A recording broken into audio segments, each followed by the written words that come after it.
There we go. There we are. You know what? I was going to skip the intro, but I like the intro too much. So let's do the intro. Why not?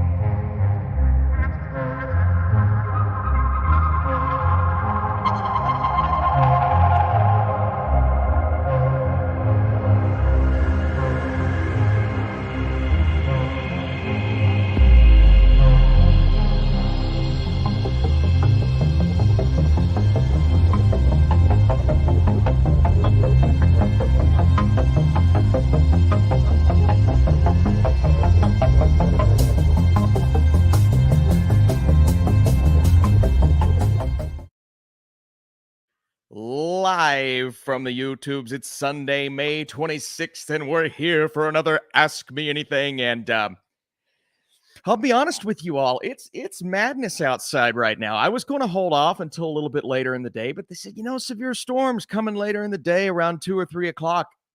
It's 1 p.m. and it looks really. Can I nudge you over to that side? I don't know if you can tell. There's some bug spray. It looks really bad outside.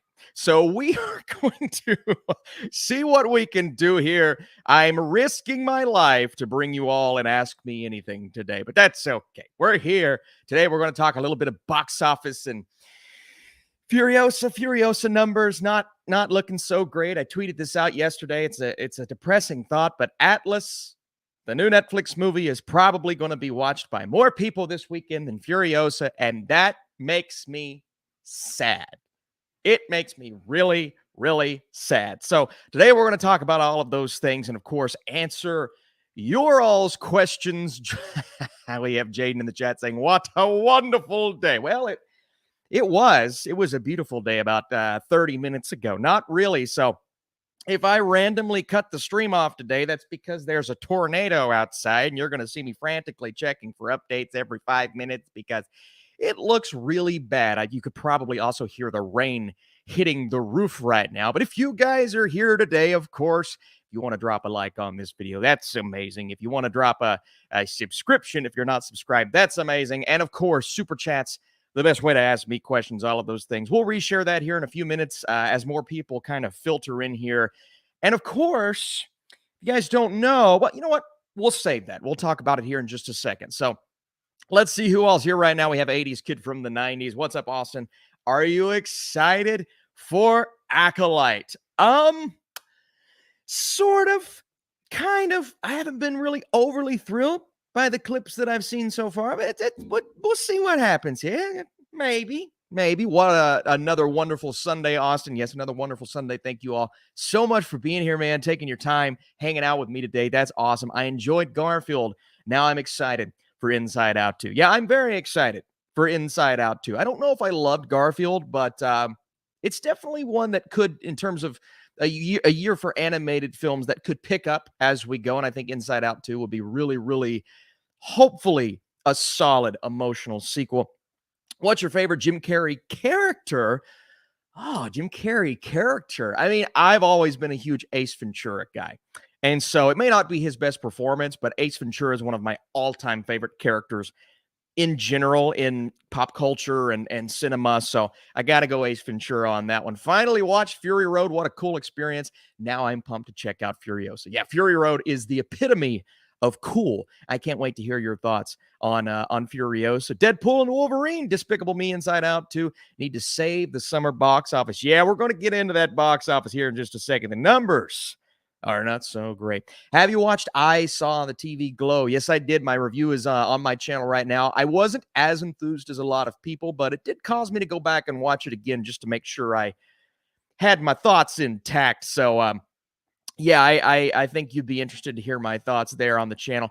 It's a sunny day in my town of North Carolina. Yeah, it was just sunny literally 30 minutes ago. It was beautiful. Took the dogs for a walk, everything, but it's a disaster out there. I can hear the story. You're going to see me, like I said at the beginning of this, I'm going to be checking the phone every 5 seconds just to make sure we're not under attack, because it sounds, you can't hear it through the mic, man. It sounds so bad out there.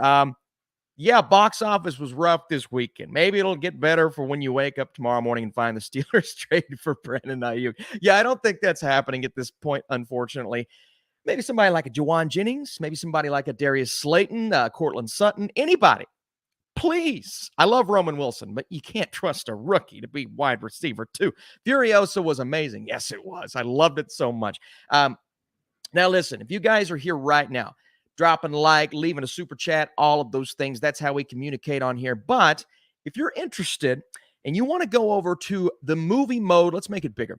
The Movie Mode YouTube channel, that's our brand new YouTube channel that we started. Type in Movie Mode Podcast or Movie Mode Pod on YouTube, and anywhere you can find podcasts, Apple, Spotify, all of those things, Movie Mode. Go over and check out. I have a full spoiler-free and then spoiler-heavy portion of Furiosa, talking about it in depth for an entire hour. So obviously I put my review on this channel, but did you hear that thunder? But to expand upon my thoughts, I think this podcast is a great place for Ryan Snelling and I to have a great conversation every single week and weekend. We're also on Patreon, where we just dropped our extra podcast, and we're going to be doing something really fun. We're going to be counting down our top 50 favorite superhero movies of all time, but we're going to have to combine our ranking. And so we're going to have a podcast every week for the next several months, going past Deadpool and Wolverine, trying to figure out what our top 50 favorite superhero movies of all time are. So lots of really cool things over on Movie Mode, man. That is a brand that is now fully attached to me. So if you guys want to go support that, check it out. If you'd like podcasts, any of those things, if you don't like podcasts, whatever it may be, man, please go check those out. And all the links are in the description if you just want to follow it in an easy way as well. And I appreciate your support, guys. We already passed 100 subscribers on the YouTube channel. Our goal is to get to 500 within the next month or two. So if we can get to 500, that'd be amazing. But right now, man, I want to get into some of these super chats because we got super chats. Let me make that a little smaller. Movie Mode. We'll keep it on the screen. So let's get into some super chats today, man. We've already got two. First one from Fred. Whoa, the storm, man. This it looks so bad. First one from Fred. Do you think Challengers has a real Oscar chance? I don't know if it has a real chance at winning Best Picture. While it was a beloved film, it doesn't necessarily feel, just the style, the fact that it's a sports movie, the fact that it's a little steamy. I don't know if it has a real shot at winning Best Picture right now. I think it's got a real shot of getting nominated. I would love to see some actor nods in there. Zendaya crushed it, and she's already had 2 phenomenal performances this year. I think for her to get an actress nomination would just kind of be suited for the year that she's had so far. It's amazing. And then in general, I think cinematography, some of the technical in general side, the score has to get a nomination, in my opinion. I think this is one of the best scores I've heard in years, and I love it, and it's stayed with me. The style, the feel to it all, cinematography maybe, and who knows, maybe some other things along the way. But yeah, I think it's got a shot to get some noms. I just don't know about wins because on the technical side, you have Dune. On the acting side, we'll have some more Oscar movies this year. And Best Picture nom, I just don't think it's going to get a Best Picture win, even though it's my number 2 favorite movie of the year. I love it so much. But Fred, that's a fantastic question. Thank you so much for your support, the super chat, all of those things. Mr. Penguin, thanks for being here. I think the movies today are expensive. I get the child tickets to be cheap, and even those are $11, and then a hot dog and a medium drink was $17. Yeah, movies are, in general, let me zoom into this just a little bit more so you guys can see. In general, movies are just becoming, I mean, clearly, just because you don't have as many people going out anymore because of those prices, becoming a little too expensive for a lot of people. Now, I see that price, and I'm like, oh, $11. But $11 for a child's ticket, and on top of that, a hot dog and a medium drink, $17. Yeah, that's a lot of money, right? Now, theater chains have to make their money back, and to do that, they have to up those prices of food and drinks and all of those things. So I get it from a business standpoint, but at the same time, it is kind of ridiculous, right? $11 for a kid's ticket's a lot. Now, where I live, it's not that expensive. Granted, I live in Kentucky. We don't care about as much as about movies here for some reason. I don't like it, but that is the case. Even then, though, I think there are ways around that, right? You've got your Regal Unlimited membership. You've got your Cinemark Movie Club. You've got your AMC members. So, yeah, you're paying monthly for things like that. But if you're a movie buff like I am, you're going to go to the movies enough to make up for those prices or to say that's worth it. Cinemark Movie Club, you get a little bit off of food and drinks. You also build up those rewards quicker. And then you add on, granted, sometimes $9, $10 for a movie, but it would have been 18, 19. And if you go to the movies enough, you're going to recoup those prices. It's going to make it worth it. But is it worth it for a general audience member who goes to the movies 4 times a year? Probably not. Probably not. And so Regal Unlimited, by the way, is fantastic. You pay monthly. You get normal movie tickets for less than $1. I'm sure they'll change that soon. Then you add on for $6 IMAX. You can't beat that. You can't beat that. And so I think there are ways around it. But yeah, Mr. Penguin, I'm with you. Movie tickets, movies in general are becoming more expensive. And you're starting to see that being reflected in the box office. Now, I didn't think, and I think this is probably a good time to get into the box office. I didn't think Furiosa was going to make a lot of money anyway. Austin, why do you say that? Well, Furiosa really Fury Road didn't make a lot of money. And so, and let me see if I can change this. Over to the box office, just so you guys can see that box office report, which is not great. Okay, here we go. Yeah, so here's the box office right now for this weekend. And granted, it's going to be a 4-day weekend. It's a holiday weekend. So if we take into account the 4-day weekend, Furiosa opened around, they're saying, about $32 million. Okay. But if we look at the 3-day weekend, $25 million opening for Furiosa after rave reviews. Now, not a great cinema score, but pretty good reviews from audience members on IMDb. Pretty good reviews, or really good reviews from Letterboxd users, and then critic reviews were through the roof. So I think that's a solid opening, cinema score aside. Granted, Fury Road opened with the B+, and it's not a very, I don't want to say overly accessible movie, but it's a weird blockbuster. It's a weird world, a weird blockbuster, and if people went to see Furiosa that never saw Fury Road, they weren't accustomed to this style of movie. But if you look at that $25.5 million for Furiosa, that's very disappointing. For me, that's very disappointing. I at least thought it would hit 35 to 40 because Fury Road hit that mark. Fury Road didn't do gangbusters at the box office. So people expecting Furiosa, it didn't hit 60 million. It's never going to hit 60 million. I saw some people say that on Twitter, like, oh my God. I'm like, guys, this isn't an overly accessible franchise. Like my buddy Chuck, I don't have a friend Chuck, but my buddy Chuck, who sees 2 movies a year, is not going to go see Furiosa. And if he does, he's probably not going to like it because it's weird. It's a weird style. It's not a very accessible style, but if you get sucked into the world, it's going to work because on a filmmaking level, on a story level, all of those things, it works extremely well. And so I didn't expect it to be overly accessible, but $25 million, that's pretty low. As someone who thought it would be in the 35, 40 range, that's pretty low. And then 32 if you account for the holiday weekend. And so I'm a little disappointed in that. Now, Garfield 24, that's about what I expected. I honestly, at a point this weekend, I thought Garfield would beat it, and it still could. These are just estimates. If you look at some of these movies holding over, I expected the If drop to maybe be a little bit more, so 16 million is not too bad. Kingdom of the Planet of the Apes is still making money. It wasn't a huge box office hit, but it did well. I'm just really disappointed in what Furiosa did, even compared to my very not lofty expectations, because again, it's not an overly accessible franchise. It's just not. And Jacob says, no way we're getting Mad Max Wasteland now. Well, it just depends, right? How does it do on streaming? How does it do when the numbers come in for people who are going to rent it? It all comes down to that, not specifically that, but a lot of it comes down to a combination of things now, rather than what it used to be, which was it's got to do great at the box office in the cinema. No, now it's kind of a combination of those things. So it's not a hit. It's actually a little bit of a miss. I would argue these numbers are not failure level, but we're getting close. And so it's going to be really important to see what the hold is from this weekend and next. It's also going to be really important to see how it does when it hits streaming, because Fury Road is one of those movies that people found afterwards, and that's where the buzz came. That's where the buzz came. And so those are my thoughts on kind of this weekend's disappointing box office, man. There's no way around it. It's a disappointing box office weekend.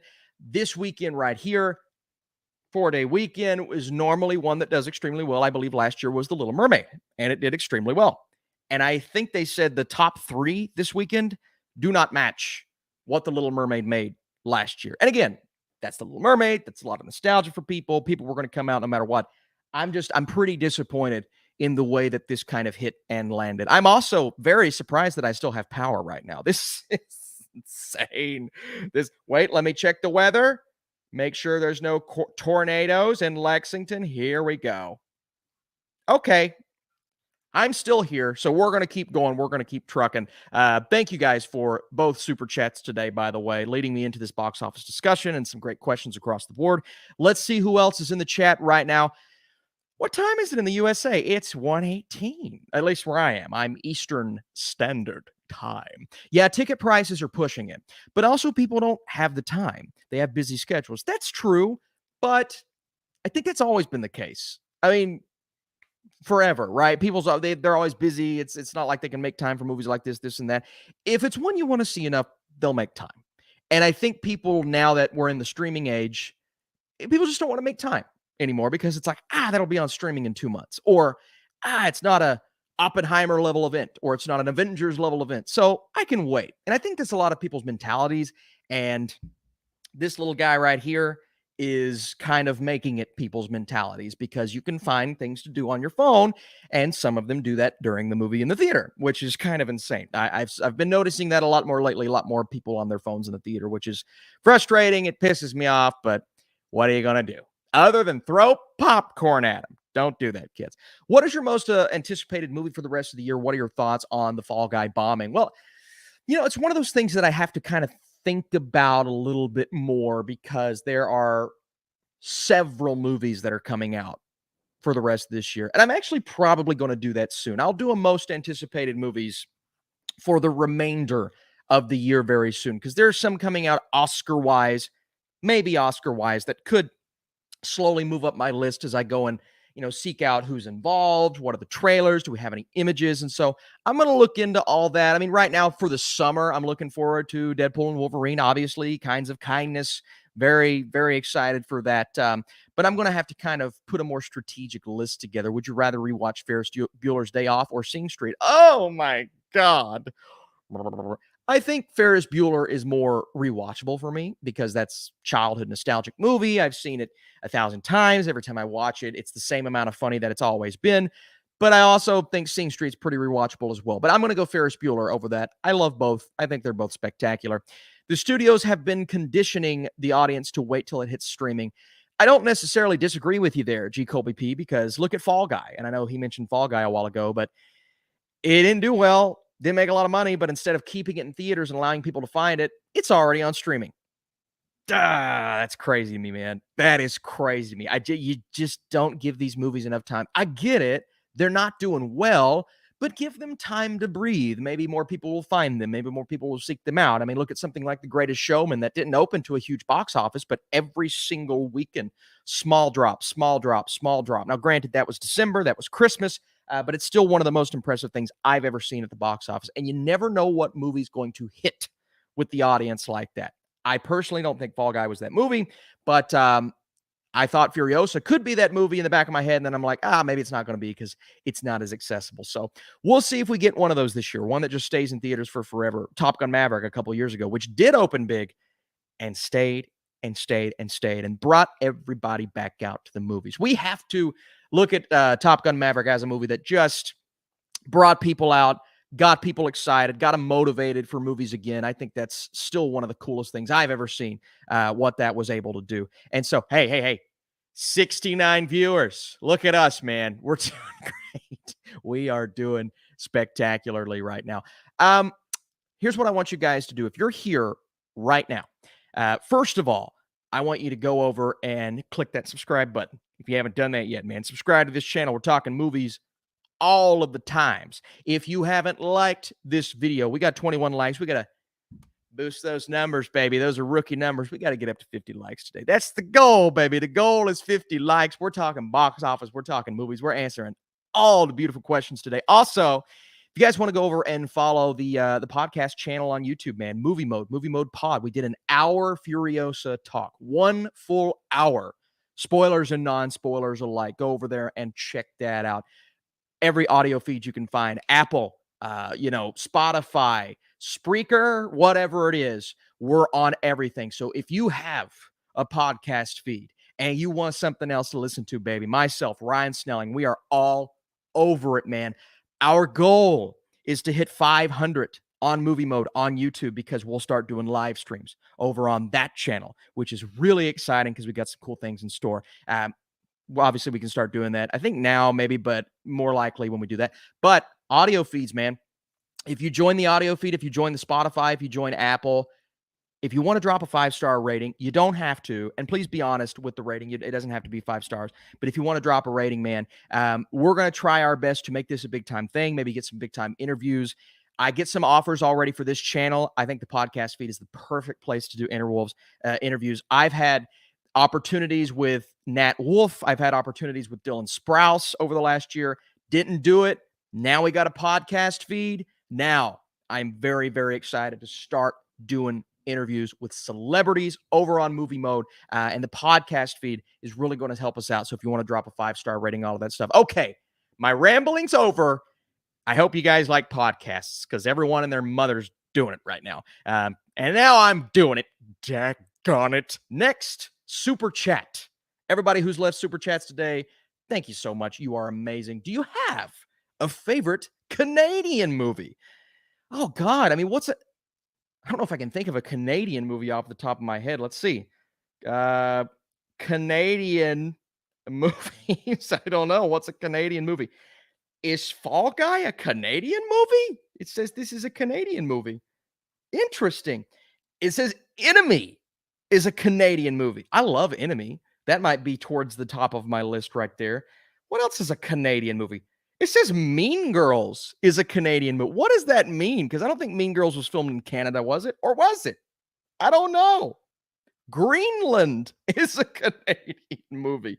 The Power of the Dog is a Canadian movie. Maelstrom, Denis Villeneuve's film, is a Canadian film. I think that's French-Canadian.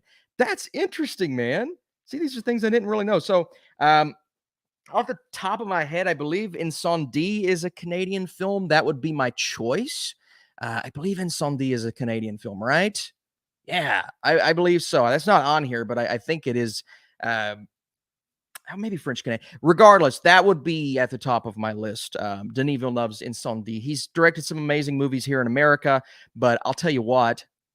Okay, featuring Canadian actors. Rachel McAdams is Canadian. Okay, that would make sense. I was like, why is Mean Girls on this list? But I believe Incendie is an actual, because I know Denis is, or at least maybe filmed that in that region. I'm not entirely sure. But yeah, that's an interesting question. I've never had my favorite Canadian movie before. So that's interesting.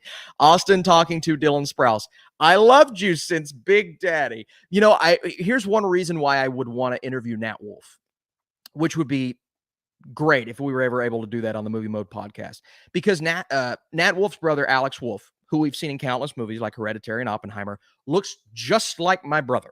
My brother and Alex Wolf, they are the same person. It's scary.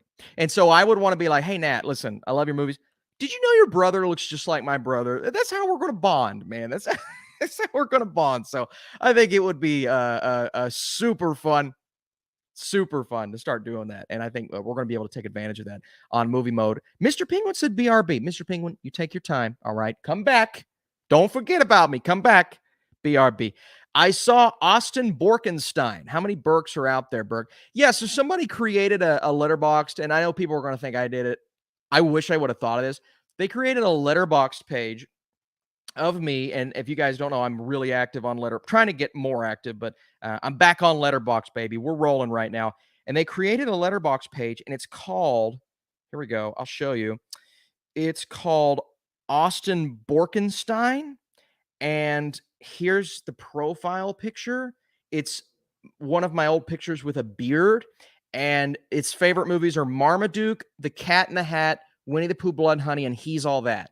And it's the greatest thing I've ever seen. So if you're out there, whoever created Austin Borkenstein on Letterboxd, I just want you to know that I love you and I appreciate you. And that is me from an alternate dimension. I will take all of your families. So thank you so much. I appreciate it. I have a Regal plan about to cancel it because the crowds suck and the movies suck. Well, see, I think you're watching the wrong movies, pal. Furiosa, Challengers, Dune Part 2, Planet of the Apes. There's some pretty good movies right now. So you gotta find the right ones. Don't go out there and go watch Atlas. That's not at the theater. I'm just saying, don't watch Atlas because that movie stinks. Yeah, the crowds though. I'm kind of with you on the crowds. Sometimes, man. Sometimes I don't know. Again, not that they're Canadian movies still, but yeah. See, I don't. Yeah, I'd have to have a list of movies because I don't know what's filmed in Canada. I don't know, man. I just watch the movies. Um, would you ever? Would you ever do a video with 3C Films again? Yeah, of course. I talk to 3C Films all the time. We're both busy. He does his own thing. He's in the movie news space, which is the popular, easily searchable space, and he's my boy, right? I'm in the movie review space, which is the less popular. It takes a lot of time, but I feel like I have to work really hard and I don't have a lot of time for other things. And so just me starting this movie mode podcast was me saying, all right, I want to take an hour every week and I want to open up and I want to talk about movies and life and all of these things. And so, yeah, but I love 3C. We talk consistently. Well, I would love to do something with the Film Strippers YouTube channel, turn that into something. We both have access to that. And so he's my boy. We'll definitely, one of these days, we'll do something else, but he's got a busy life right now, man. Very busy life, and he and his girl, and I love those guys so much. Let's see. We've got, what is your favorite movie franchise? Ooh, I mean, I guess I'd have to say Lord of the Rings because I think every movie is consistent. I think every movie is top notch. Return of the King is one of my favorite movies of all time, if not my favorite movie of all time. It's all almost perfect. And so I have to go Lord of the Rings, but then you got to account for the Hobbit movies, which aren't as good. So I could throw in the Planet of the Apes franchise. I could throw in the Toy Story franchise. Absolutely is up there. I love the Dark Knight franchise. Of course, the MCU, but it's up and down. You go individuals. You got the Captain America trilogy, which is one of my favorites. The Avengers movies, just in general, one of my favorites. Godfather's 1 and 2, amazing. Godfather Part 3, okay, it's fine. Man, there's a lot of really good ones. I could go for days. Studio Ghibli in general, I could say Studio Ghibli, not a franchise, but a series of movies. Yeah, go on and on. Harry Potter. Harry Potter may be up there because that's one of the most consistent ones. I don't have a Harry Potter movie that I dislike, but then again, you got Fantastic Beasts. I don't like one or two of those. And so, yeah, but it's a great question, Hunter. I love that super chat. So thank you for asking. One of these days, I'll redo my favorite franchise movie list, and we need to do some more rankings on this channel in general. I'll try this evening. My goal is to rank the Mad Max movies. I was able to rewatch a couple of them, and I would love to give you guys that order. But just know that Furiosa's up there, man, because Furiosa was so good. I love Furiosa. Whoever said there's no good movies in theaters a while ago, you were wrong. Furiosa is in theaters. Please go see that. Again, guys, thank you for the super chats. We're at 28 likes. Let's get up there, man. Let's get to 40 likes. If we get to 40 likes on this video, what do? I'll run out in the middle of the tornado. I won't do that. That's terrifying. Actually, while you guys are liking this, let's check and see and make sure there are no tornadoes. Electric lines and trees down. Trees on electric lines. Great. Okay. So it's outside of the city limits. That's good. I'm still alive. If you see things floating behind me, please start shouting at the computer screen. Say, Austin, things are floating behind you. You're gonna get taken and swept away. I don't want to get swept away. So please keep me aware of my surroundings. Harry Potter doesn't have one bad movie. I only really dislike just the last Fantastic Beasts film. Yeah, Harry Potter's great. If you account for Fantastic Beasts, you got a conversation. If you just talk about Harry Potter, there's not a bad movie. And so you're absolutely right. Hit the nail on the head there. I'm the tornado. Robert said, I'm the tornado. Robert, please skip my house. Take the neighbors. Skip mine. Eric Thorpe reviews the second one. You didn't see the first. Wait, what are we talking about here? We talking about Furiosa. Eric Thorpe said, I saw that in theater. Oh, we got a full conversation here. I don't think I'll be able to catch up. Would you put It 2017 in your top 20 horror movies? It's personally my favorite movie of all time. Yeah, probably. I love the first It movie. And it's not one that I often talk about for some strange reason, just because it's not like an A24 movie. It's not an 80s horror movie that people are talking about all the time. But it's one that has an amazing cast, a great story that we've seen before, but I think this was done better. A menacing creature at the forefront, a spectacular performance as that clown. And so, yeah, I loved it. I would say it would be in my top 20 horror movies of all time for sure. Furiosa was fantastic. Chris Hemsworth killed it and showed his range. I 1000% agree with that. I mean, Chris Hemsworth was amazing. I am saying, and if you guys go check out the podcast, Movie Mode, I'm saying it might be his best performance. And I have some arguments as to why on that episode.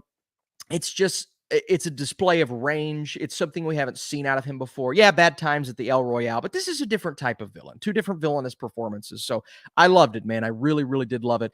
We're talking about Pitch Perfect, and now the second one beat Fury Road in 2015. Yeah. Well, that made sense, right? The first Pitch Perfect was a huge hit. People were looking forward to the second one.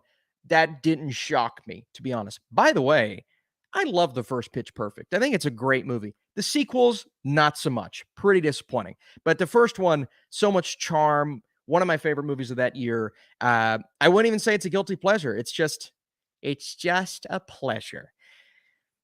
That sounded pretty weird. We haven't heard anything about Welcome to Derry. Yeah, they said they were doing that series, right? Is that what it was? A series based off of it. So yeah, I would be curious to see an update on that. I saw Garfield today, not good. Might watch Kingdom of the Planet of the Apes tomorrow. I need to watch War first. Yeah, I would say watch War first. That's a good time, not a waste of your time at all. I think War is a spectacular film.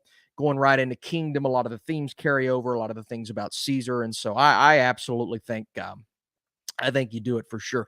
Living in a country where I can't go to the cinema, I would pay $100 a ticket. See, that's Sophia. I love that mindset. It's like you don't know what you got until it's gone.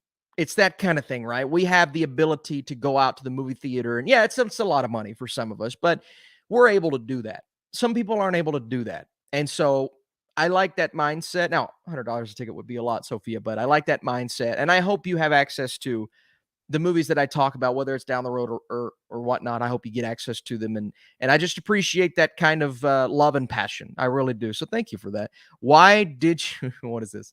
Why did you hate the pop culture songs in the 2003 Mario movie? I don't, it's very specific. I appreciate the specificness of that question that you have asked 7 times now. Let's not ask the same question 7 times. Let's not do that. Yeah, it's unnecessary. You do a Mario movie, do Mario songs. You don't need all that. What it does is it brings in the young crowd, the TikTok, crowd. That's what I'll say. The TikTok crowd that gets hyped up with those types of things. And I think that works in some movies, but in something like the Mario movie, we don't need that. I think it's dumb. I hate when Illumination does that. Illumination does it a lot. I hate it. I hate it. Give me the Mario score. Give me the Mario music. Don't do that. It almost ruined the movie for me. I thought Mario was pretty fun, but I don't like when they do the consistent pop culture references. That is not what makes Mario special. What makes Mario special is Mario and the Mushroom Kingdom and the world and things like that. So do that. I don't know why you need that other than to appeal to the people that are already at the theater watching your movie. It's so dumb. It's so dumb. Talking about soundtracks, they don't match the movie. Why did Dumb Money have WAP? Yeah, I was watching that with my parents. So I think in Dumb Money, it made a little more sense because it's almost like a funny contrast as to what was going on. In a way, it didn't fit, but in another way, I'm like, yeah, they put that in there as almost a joke. And when a movie does it as a joke, I think it works. And I guess that depends on your interpretation. But yeah, watching that with your parents, that is a little awkward. That's an awkward song in general. I think it's a song that's like kind of dumb anyway. But yeah, it didn't fit, but it's almost like they do it as a joke. Somebody said, hello, answer my question. Listen, I answer the questions I see. When you got a lot of questions, you can't answer every question. And this is the first time I'm seeing your question. So obviously, I didn't see your last question. So don't get mad at me if I don't answer your question. You can ask again, though. I'll give you permission to ask again. People get mad. They're like, hey, bro, answer my. It's like, dude, I don't see. And I try to answer the ones I see. We're at 34 likes. We got to get those numbers up, man. We got to get this stream to 50 likes. I appreciate you guys being here, but man, it's rookie numbers. What are we doing here? Do you think that Walt Dorn is a good movie director. Who the heck is Walt Dorn? Let's see. I have no clue who Walt Dorn is off the top of my head. And it looks like IMDb doesn't know either. No, I'm just kidding. It's just not working. Actor Trolls. Okay. Let's go to director. Director Trolls. That would be why I don't know who Walt Dorn is. I don't love the Trolls movies, so I'm going to go with no, but that's just based off of that one franchise. So I I don't like the Trolls movies. Again, which that's the whole shtick, is to utilize songs and things like that. I just think here's the thing, and I talked about this week before I get into this next super chat. By the way, the super chat, $13.99 super chat, Warlock, you're a beast. Thank you for your support. It means the absolute world to me. There is a difference between kids' movies and family movies. Kids' movies are going to appeal to kids. Most of the time, I'm not going to like them. I will be forced to like them because I have a daughter and she will be old enough to watch movies one day, and I will sit back and go, all right, well, it's a kid's movie. I'm going to watch it. Then there's a family movie. A kid's movie and a family movie is not the same thing. Trolls is a kid's movie. Inside Out is a family movie. There's a difference. Kids' movies, most of the time, do not appeal to adults. Adults can have fun with kids' movies. That's fine, but they're not made for adults. They are made strategically and specifically for kids. Family films are made for kids and adults. There are themes for kids. There are moments for kids. There are jokes for kids. There are the exact opposite sometimes in kids' movies, where you have these things for kids, but nothing appeals to adults. Nothing. And some will argue me on Trolls. Some will say, well, Austin, I think Trolls is a family movie because I enjoyed it. That's fine. I do not. I do not think Trolls is a family movie. I think Trolls is a kids' movie. I think Inside Out is a family movie. Sophia said, I hate Inside Out. Well, I don't know what to tell you. I don't think I've ever seen anyone that hates Inside Out. So welcome to the new exclusive club, Sophia. No, it's fine. If you don't like Inside Out, it's fine. But I genuinely don't think I've ever met anybody that doesn't like Inside Out. So that's interesting for me. I have never heard that opinion. First time for everything. Eric Thorpe said, why? There is a first time for everything. You will find some people who do not like, wow, I dislike Inside Out too. Wow, I've never heard that. No, that's okay. That's okay. You are on an island. Okay. I've never heard that opinion before. But that's the thing. You're going to find people who don't like The Godfather. You're going to find people who don't like Goodfellas. You're going to find people who think the greatest movie of all. You're going to find people who don't like X-Men 97. And if you don't like X-Men 97, you can get the out of here right now. Okay. It's a phenomenal movie. The TV show. It's fine. It's fine. We all have different opinions. We all have our reasons why. I don't like, good example, this year, I didn't enjoy I Saw the TV Glow. Wasn't my cup of tea.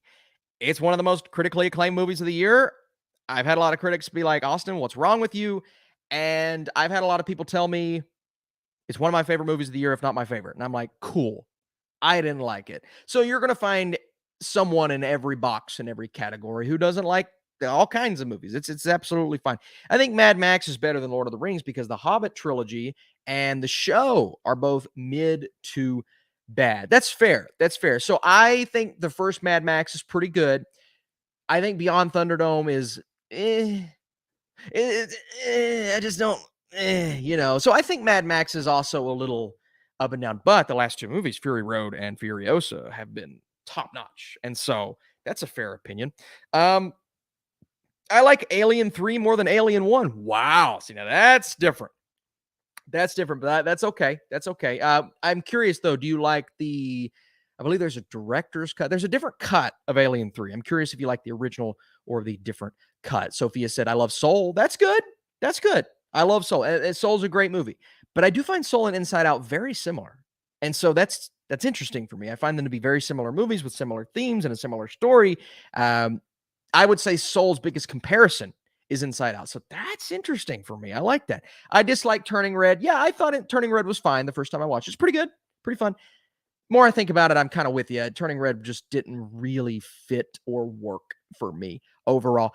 I got good question. What's the worst animated movies of all time? I suggest the Emoji Movie. Yeah, DJC. I do not like the Emoji Movie.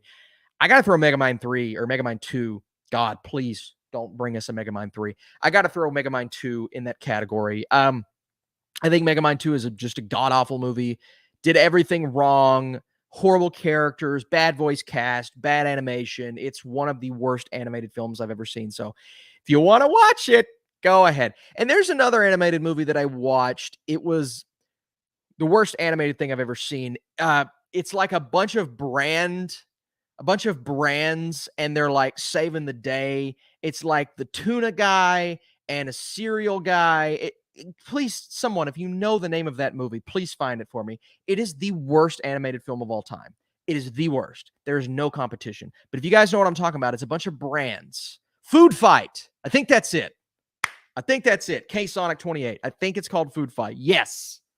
Yeah, go watch Food Fight, baby. I watched it on YouTube because I will never pay for that. So please go watch Food Fight, guys. It's literally the best movie of all time. All right. It's the greatest film in the history of cinema. Okay. Yeah, that movie is terrible. Let's go to this for the super chat here. And I want to thank Warlock for sending that over, man. Warlock, your support for the channel. I actually got a super comment the other day. You can do super comments on normal videos now. And I got a super comment the other day. And let me go see if I can find, I don't know if I'll be able to find who that was. I'll have to do it another day, but thank you. Whoever sent me that super comment, it was for $2, but man, that was awesome. Means a lot. So thank you so much. But the super chats. And so we got to give a shout out to Warlock here for being amazing. Do you miss the old VHS tapes? If so, what was your favorite VHS movie? I was at Goodwill the other day, and I actually bought some VHS tapes. I did this a couple months ago as well, and so I'm kind of starting a little VHS collection. I don't know if this is something that you guys would be interested in a video on. I think it's kind of fun, right? But there's something about VHSs that I absolutely love. And we actually have an older TV that has the proper format, the proper aspect ratio for a VHS. And so I would be curious if you guys would like a video on that. Anyway, Gladiator on VHS, amazing. Titanic on VHS, amazing. Countless classic 80s movies on VHS, amazing. I own all of those, by the way. What else did I got a VHS of? It was, what was it? I believe, let me see if I took a picture of it here. It was, A Beautiful Mind. Beautiful Mind. I got a VHS of A Beautiful Mind.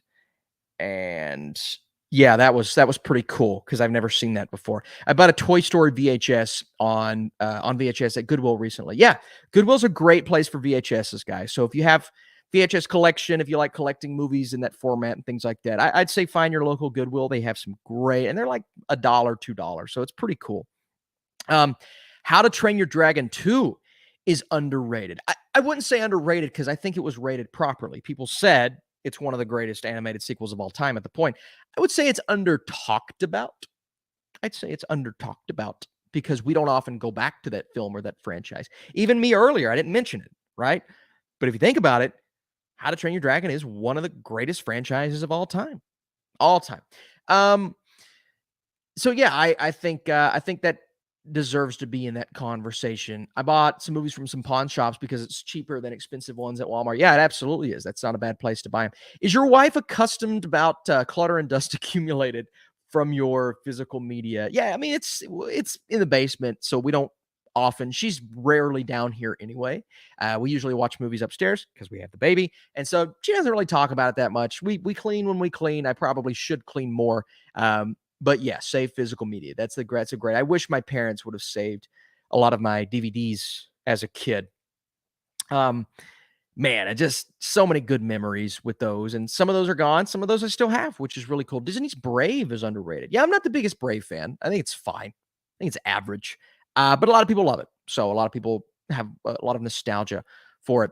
Let's see. We need Oppenheimer on VHS the way Nolan intended. Yeah, Jake, I would love to see what a VHS of Oppenheimer would look like. There's a company that creates VHSs for movies that are out right now. they're unwatchable, that you can't actually put them in, but it's a cool thing to have as like a decoration. And so I got one for the Batman. It was really cool. It was really cool. Have you added Dune 2 to your favorites list on Letterboxd? No, I was going to, and then I was like, no, I think it would be fun to save that for a video, as in when I do my top 100 ranking. Which, by the way, when I do that, we were talking about the movie mode Patreon.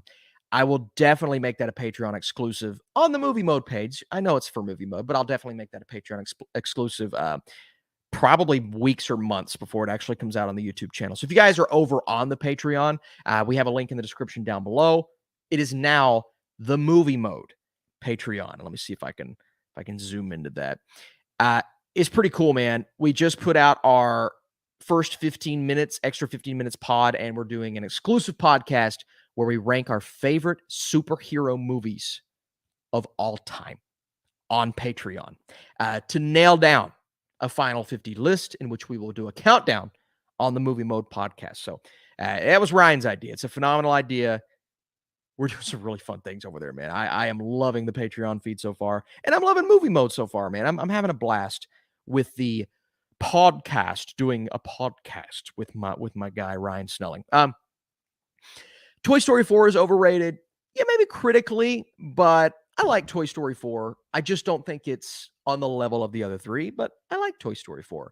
I think when I first saw it, I was like, yeah, it's as good as Toy Story 2, but upon rewatch and kind of strategically placing my thoughts, it's not as good as the original trilogy. It's just not. It doesn't have the spark, but it's still a pretty good movie, to be honest. Onward is underrated. Now, that one, Sarthy, I like that one because Onward is a movie that didn't get the craziest reviews, but yeah, I think Onward's really good. I really think Onward's a good movie. Austin, can you do an impression of Mark Wahlberg as Dementus? Oh, hey, hello, mate. What? I've got a little Aussie. Look, Mark Wahlberg, Aussie. There we go. More like that. More like that little Aussie Mark Wahlberg. We're going to combine two accents right now. That's pretty good, right? Mark Wahlberg as an Australian villain. Oh, that was terrible. Okay. Horrible. Guardians 3 is my least favorite of the Guardians trilogy, but still a very good movie. I would say that about Guardians 2. I would say Guardians 2 is my least favorite of the Guardians trilogy, but still a very good movie. My teacher's name is Austin, and his brother's name is Josh. Not even joking. That is crazy, Sarthy. What? That is crazy, man. Oh, my goodness. Have you ever played Resident Evil 4? Also, you're a great guy, Dad. Oh, thank you so much, South Park Shorts. That's awesome. I appreciate that. I've played bits and pieces. My friend, he has Resident Evil 4. He has all the Resident Evils, and we've played them on and off. We also played Left 4 Dead a lot.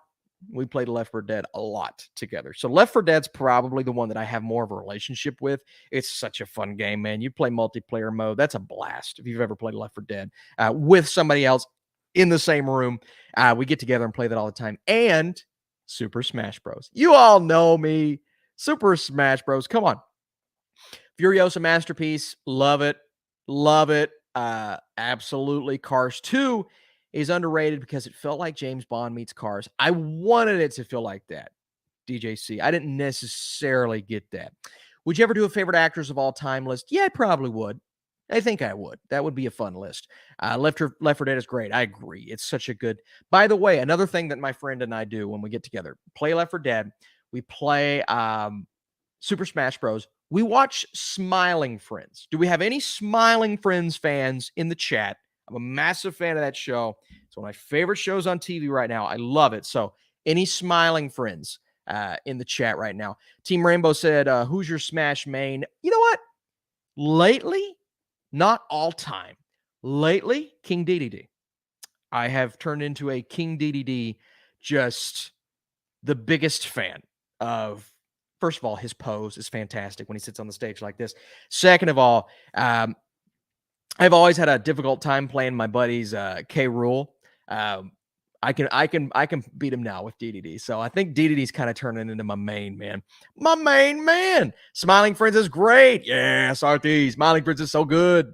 It's so good, man. It's so funny. Alan's adventure this last episode, spectacular. Maybe I need to start doing shorts on Smiling Friends. I think I'll start doing shorts. I love Furiosa. The only knocks against it is the first act dragging a bit, sure. and some distracting CGI green screen. Yeah, G Kobe P, I'm with you. Now, the green screen for me, I don't give as hard of a time because it's just a lot easier to film and a lot easier to kind of make that more prominent due to, because if you don't know the behind the scenes of Fury Road, it was pretty miserable for the actors to make. And so it's like this movie choosing to do green screen for more of that things didn't bother me. And the only reason the green screen looks so obvious is because the rest of the movie looks so daggone good. And so that's in my opinion, that's a testament to the movie. To be honest with you, is the rest of it looks amazing. You notice the shots a little more, kind of like that shot in Top Gun Maverick when Maverick is at the beach and John Hamm's walking behind him. That kind of felt, I think that was green screen. And, why do we notice that? Because the rest of the movie looks so good. Somebody said, don't go beyond the rickety bridge. I just rewatched Shrimp's Odyssey, and my favorite moment in that episode when he says, he said, I ate up some of them worms earlier. It's my favorite, dude. Mr. Boss is the best freaking character. I ate up some of them worms earlier. Such a good show, man. Oh my God. Please watch Smiling Friends on Max. Please watch it. If I thought Fury Road was a 7.5, would I enjoy Furiosa less or more? Well, it depends. It depends on what you disliked in Fury Road. Because if you didn't like the fact that it wasn't a huge saga-like plot and you needed more character depth, I would argue Furiosa gives you that. I would argue Furiosa is a more in-depth movie and gives you more development. Is it as action-packed and fast-paced and as adrenaline-heavy as Fury Road? No. And so in that way, Fury Road is more of that. Furiosa is more of a saga. It is what it says in the title. 5 parts or 6 parts, whatever it was. 5 parts, lay out interesting characteristics in each part, and we're building to that final point in the movie, as opposed to Fury Road, where it's a car chase to one point, then it's a car chase back. And so it all depends on what you're looking for in a movie. It all depends. Guys, I want to say thank you so much, by the way. We hit 40 likes. That's awesome. If we could get up to 50 before the stream ends, that would be amazing. I appreciate you guys tuning in with me today and leaving some super chats. 5 super chats so far. If you guys want to go ahead and start leaving, if you have any super chat ideas or questions, we're going to wrap up here in about 8 minutes. It's sunny. This doesn't make, look at this crap. This doesn't make any sense. It's literally sunny, and we were just under a tornado warning or watch. Makes no sense. Kentucky weather is psychotic. Actually, I could be in the eye of a tornado right now, and I wouldn't even know. Let's make sure. We got clouds in Flemingsburg, storm chasers in Winchester. Good Lord. That is 20 miles from me. Making sure I'm not in a tornado right now.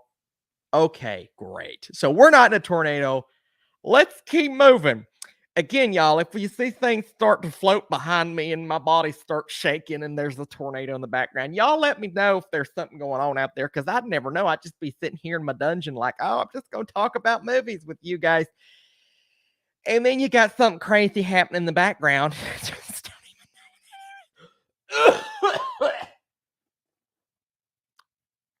Here's Baby Yoda.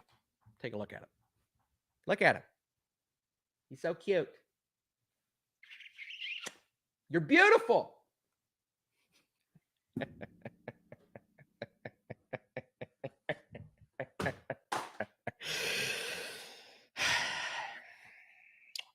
What were we talking about? I don't remember what we were talking about. Have you all ever watched someone lose their mind in real time? Because I'm going to do it. I'm going to look at this. Look at this. A number one dad, squishy. It's squishy. Number one dad, squishy. Whenever I get stressed out, I just sit here. I just squeeze this thing. It's like my wife's like, "Hey, come up here and take care of the baby." I'm like, God, why is she always nagging me? Hey, come up here and feed your dogs. They need to eat. They haven't eaten in 7 hours. I'm like, why is she always nagging me for? Come on. All right. Why do I need to do things? Why can't I just sit down here all day and just make movie videos? You know what I mean? I love it. All right, what's the next question here? Austin going crazy right now. No, I'm not. Yes, I am. No, I'm not. Yes, I am. No, I'm not. Where's the snow? Where's the guy? That's an Elf reference. Let me take a drink of this water. It is Kroger brand purified drinking. If you guys have a Kroger, let me know. Mm-hmm. Mm-hmm. Mm. Mm-hmm. Mm. Mm.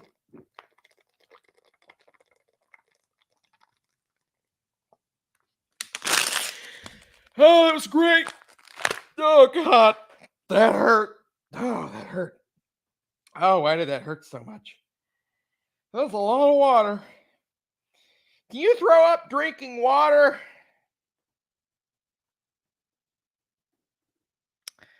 Let's see. What's the next question here? Austin getting a little freaky. Yep. Sometimes, when you I love cheese. I love the cheese shop at Kroger. Yeah, listen. The cheese at Kroger, it's the best. It's you get to sample it, you get to try it. There's a lot of water. Would it be funny if I just threw up? That'd be great. Gulg. Yeah, I love that. I love that. Give me some of that. I love cheese. Yeah, I love cheese too. Austin, I saw you at Kroger the other day, but I was too nervous to say hi. No way. 123 Rock fan. Say hi to me. Come on. Seriously. Next time. Hey, don't like run up to me and act like you're going to stab me or something. Then I'll be like, whoa, please don't stab me, sir. Don't want to be stabbed. But I would love if you said hi to me. Don't ever stress about that. Don't ever stress about that. Now, if you ever see me with the baby, maybe I'll be a little more stressed out because I'm like, I got to get her through here. But if you want to come say hi to me, come on. Come on. Do you believe Rotten Tomato scores? Do I believe in them? I mean, it's a way to, I think, not enhance your viewpoint, but look at the views of people who dedicate their lives to this kind of thing. And so people are always like, you don't have to trust other people's opinions. Well, some people's opinions, and I don't like to say it like this, but some people's opinions are more worthy because if you dedicate your life to something and see 400 movies in a year, yeah, it's probably going to be a pretty worthy opinion to listen to. Does not mean you have to agree, but I think it's nice to get different viewpoints. Now, do I believe that Rotten Tomatoes is true? Yeah, I do, because I put my scores on Rotten Tomatoes. And so I know the way that the system works. The system's right. It's just you have so many people on there, you're going to get drastically different viewpoints on whatever movie it is. And so, yeah, I think sometimes critics may be a little out of touch on certain things, but sometimes I think audiences are out of touch on certain things, like Furiosa getting a B+ cinema score. I think that's nuts. I think whatever audiences they polled are nuts. No, I don't think they're nuts, but I think that score is nuts. And so I think it makes a little more sense for Furiosa because it's a very weird movie. And if you go in not expecting it, if you didn't see Fury Road, first of all, why are you there if you didn't see Fury Road? Second of all, it's a very different type of movie. And so I get it, but I think that's a little out of touch, the B+ cinema score for Furiosa. But then there are some movies, I think of a couple years ago, I really enjoyed Bullet Train. I loved Bullet Train. But it got a negative, it got a rotten on Rotten Tomatoes. I'm like, what is that? Why is that a thing? I think of some of these other lower scored movies like, I think Hustle ended up getting a pretty good Rotten Tomatoes score, but I think it could have gotten higher. I think some of these this year, I saw the TV Glow is a little, I don't know, too pretentious for me. And so I disagree with critics there. And so it's just, it really depends on your viewpoint, what you believe, what you think are, however I phrase that, is going to connect with you the most is what I believe you should look at more. But don't ever be afraid. Okay, Hustle got an end too. Okay, there you go. Don't ever be afraid to listen to drastically different viewpoints that you think you're going to get pissed off at, if that makes sense. I have a critic friend. I'm not going to name that critic friend, but that critic friend is consistently the opposite of me. Always. And I still read their stuff because I'm interested. I like seeing the opposing viewpoint. Now, sometimes the reasoning is kind of dumb, but I'm like, that's what they think, and that's cool. And so I think it's important to, like my Atlas review. A lot of people loved Atlas, and they were getting on to me in the comments section. And I think a lot of the criticisms towards me, fair. If you got enjoyment out of it, if you were entertained, this and that, that's awesome. But if you start making fun of me because I'm wearing glasses, like, that's not a fair criticism.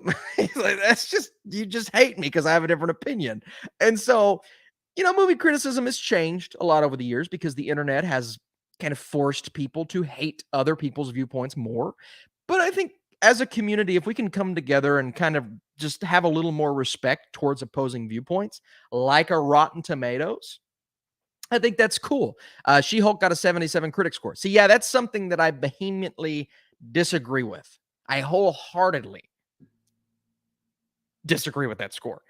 But again, I kind of get why some people liked it because they enjoy that type of thing. And so, was the Atlas hate from J-Lo fans? Probably some of it, but not all of it, if that makes sense. Also, let me click on this real quick, guys. My stream's telling me a couple of things here. We've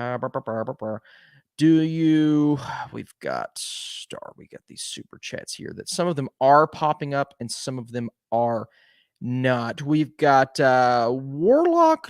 Did I already? Do you miss the old VHS tapes? If so, what was your favorite VHS movie? Did I already get that one? For some reason, Warlock, it's sending me this a little bit later on. You guys let me know if I already got the old VHS tapes, because I'm pretty sure that was you that asked, because we've already had a full conversation about VHS's Warlock. And it took away your other super chat for some reason. All right, well, you got a second question here. Let's talk about your second question. Jurassic Park did an amazing job on animatronics. But what other movies can you think that used animatronics? I mean, I look at all of the big blockbusters in the 80s and 90s at some point in some form used and utilized animatronics. I think of the Jim Henson Company and a lot of their projects and a lot of it's puppetry, right? But sometimes you got something that's a little too big and you've got to make it bigger and you've got to make it move and you got to give it something that makes it feel more realistic for the audience. And so that becomes an animatronic creature. I think of Jaws, and I don't know if Jaws was technically an animatronic. I think it was. I'm pretty sure it was. But they didn't like the look and they didn't like the feel of what they had created. And so they opted to utilize that a little bit less so in the movie. Practical effects. Jaws was a practical effect. And so when they utilized that, when we did see it, we got to see the portions that looked realistic and looked incredible. But because we didn't see it throughout the entire film, and then we get those moments, it made it more impressive. And that's a great example of animatronics in movies that are just spec-freaking-tacular. And so if you look throughout the 80s and 90s, a lot of those big blockbusters, a lot of those big creatures, and I think E.T. at a point was animatronic. And I mean, heck, go to a theme park and you're going to see just the best example of animatronics on some of these incredible rides and some of these things that just resonate with you because you're actually physically there. And that comes across in movies, sometimes in a more effective way, sometimes a more effective way than CGI. Now, I'm not going to say all the time. And just putting animatronics to the side for just a second, let's talk about practical effects. Someone on Twitter was trying to argue that the 2001 Planet of the Apes movie, the apes looked better than the apes in the new Planet of the Apes movies. And I'm sitting here thinking, what are you smoking? Now, look, I think the makeup is awesome in those movies, but the apes most certainly do not look, well, for the most part. There's some that don't look great, but the apes do not look better in that than the 2010s Planet of the Apes movies, Kingdom of the Planet of the Apes. That looks a lot better because of how far motion capture and CGI and that technology has come. If you tried to do Avatar, the blue avatars, as practical effects, it wouldn't work. They had to do CGI. They had to. And so I believe every case is different, but when you look at certain examples, animatronics, practical effects, the use of makeup, the use of prosthetics, that has more of a pop to it than CGI. It looks more realistic, looks more in the moment, and especially horror films in the 80s and 90s utilized practical effects beautifully, beautifully. And they still do today. We still see that sometimes. I mean, heck, we were just what movie was I just watching to where it had a little bit of a mixture of practical, mostly CGI, but some practical effects in there. I'm sure Kingdom of the Planet of the Apes had some really good practical effects in there. Obviously, most of it's motion capture, most of it's utilizing that. But there are examples all over the place. So Warlock, it's a great question. It's a great question and some great examples in there as well. So Warlock, I appreciate both super chats. You guys, please let me know if I missed a super chat today. We've gotten some incredible ones. Fred, Mr. Penguin, Nuclear Venom, Hunter, Warlock twice. And so amazing, amazing questions. I think the practical effects look better than WoW CGI in the New Empire. New Empire looked like character design from Donkey Kong. Yeah, that's fair. I think that's an example, the ape CGI. I think that's an example of you got to do it, right? You have to use CGI in Kong versus Godzilla or Kong and Godzilla. You have to do that. But if you compare that, I get it, bigger scale, all those things. If you compare that Kong to Noah in Kingdom of the Planet of the Apes, Noah looks significantly better. Now, I get it, scale and all those things. But then if you compare Godzilla in Godzilla versus Kong, I would say the Godzilla, -1 version looks a lot better. Both of them CGI. It's just how are they handled? Of course, Godzilla -1 also utilized practical effects. The moment where he's swimming and you see the practical face, I'm like, that's incredible. That's incredible. So that's a movie that is a great example of both practical and CGI Godzilla -1, which is incredible. By the way, when are we going to be able to see Godzilla -1? I mean, I know they dropped it on Prime in another country, but I want to see -1 again, man. I've only watched it twice. I've got to see it 2 or 3 times. That's one of my favorite movies of the 2020s so far. What's your opinion on the 2017 DuckTales reboot? By far my favorite show of all time. I've only seen a couple of episodes of that show. K-Sonic was really good what I saw. But I've only seen a couple of episodes, so I can't really speak on it. But it's really cool to hear that you like it that much. Maybe I need to watch a little bit more of it. DJC says Weta. Yeah, Weta is spectacular. To say it's spectacular. Some of these studios have hits. Some of them have misses. Weta is a great example of a lot of hits. Something about Furiosa. The relationship between Furiosa and the guy is tricky because he's not in it that long. Really got me to care about their relationship. Yeah, he's like a... when I saw the trailer, I said, oh, that's an off-brand Mad Max. But no, it actually turned out he was a good, compelling character. And I believe he was played by Tom Burke, if I'm not wrong. I believe that was Tom Burke. Great last name, Tom. Really love that last name. So people are so petty and tiny. Yeah, I like that. Good reference. I like that reference. Are you excited for Anora? Should we expect a fall release? I'm very excited for Anora. Sean Baker is a beautiful filmmaker. You all know how I feel about his filmography, especially, I think they've all been good. But Florida Project hits me in a different way, man. A different way. Will Dune 2, should we expect a fall release? Yes. I'd say fall or maybe even Christmas because they might be pushing it heavy for the Oscar. Will Dune 2 be the highest grossing movie of the year? No, not at all. Inside Out will pass it. Deadpool, Wolverine will pass it. Yeah, it'll get passed by several films. Inside Out and Despicable Me will pass it for sure. Tom Burke, wonder what that sounds like.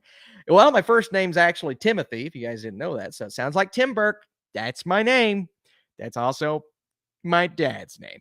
Guys, if you want to make sure to like the stream, I'll give you about 2 or 3 more minutes for more super chats. We are going to wrap up here, though, guys. We've been over an hour today's live stream. It's been a freaking blast. To all the super chatters and all of the wonderful questions that I've gotten today, and all the beautiful people in the chat room today, I appreciate it, man. It's been awesome. Sorry for losing my mind for half a second there and gouging down that water. Look, if you guys really, genuinely, obviously likes, super chats, all those things. But if you want to support me right now, man, Ryan Snelling and I are going so hard in the Movie Mode podcast. Doesn't even have to be the YouTube channel. That's down in the description. But podcast feeds, Apple Podcast, Spotify. Just search us up, Movie Mode. You'll find us. We're doing all kinds of things, man. We're doing reviews, movie news, watch-alongs. We're going to do some crazy things over on Movie Mode. And once we hit 500 subscribers, we'll start doing live streams. But all those things are coming over on the YouTube channel. Patreon for early access to all of our podcasts starting this upcoming weekend. 15-minute after shows, some pre-shows, and top 50 superhero movies of all time countdown. You guys remember the top 10 show with John Roca and Matt Nost? It's going to kind of be that format, but we're going to spread it out a little bit more. Really fun show there. So we're going to try to do something similar to what those guys did. Listen, guys, y'all are the best. To all the super chatters today, let's name them off. Beasts, icons, legends, Fred Carmichael with the super chat, Mr. Penguin with the super chat, Nuclear Venom with the super chat, Hunter with the super chat, and Warlock twice, man. Got to say, Warlock won the stream today. Warlock with the legendary super chats. 2, baby. Let's go, Warlock. You're awesome. And the thing about the box office is people are fear-mongering way too much. The strikes have been a big factor in a weaker first half of the schedule. I don't know if general audiences care about the strikes that much, to be honest with you. And I hate to say it like that. I cared about the strikes. Obviously, affected me big time, but I don't think general viewers I had to explain to my friends in real life what the strikes were because they didn't know. They just didn't know very much about them. And so I don't think the strikes are, I mean, obviously it's affecting the box office because it's pushing movies and all of these things. But in terms of people going out to current movies, it's not affecting them. They don't care. But those are also people that see like 4 movies in a year. So I think, you're not going to get them out to something like a Furiosa if it seems a little too outlandish. So I get the mediocre box office right now. It's just going to take that movie to spark it. We need that movie. And I don't know what that movie is going to be until we get Deadpool, maybe Inside Out. I think Despicable Me is going to make a lot of money, but live action wise, I don't know. We may be waiting until Deadpool, but we'll have to see. I think Twisters is going to do well too. I think there's a little bit of nostalgia that could be tapped into there with Twisters. Not quite on a Top Gun level, but maybe you could get some people out to the theater just to have some fun, because that's what people want right now. They want to have some fun in the theater. So thank you guys again. Looks like no more super chats. Ended up getting over 50 likes on the stream, baby. Let's go. Let's go. That's awesome, man. That's awesome. Didn't get blown away by a tornado. I'd consider that a good day. So thank you guys for joining the stream. Come over on the Movie Mode podcast. But this week's going to be a great week, man. Got some Netflix reviews. Hitman. I saw Hitman. Expect my review, my reaction, and maybe a little Oscar video on this channel coming soon. Let's check one more time. No super chats.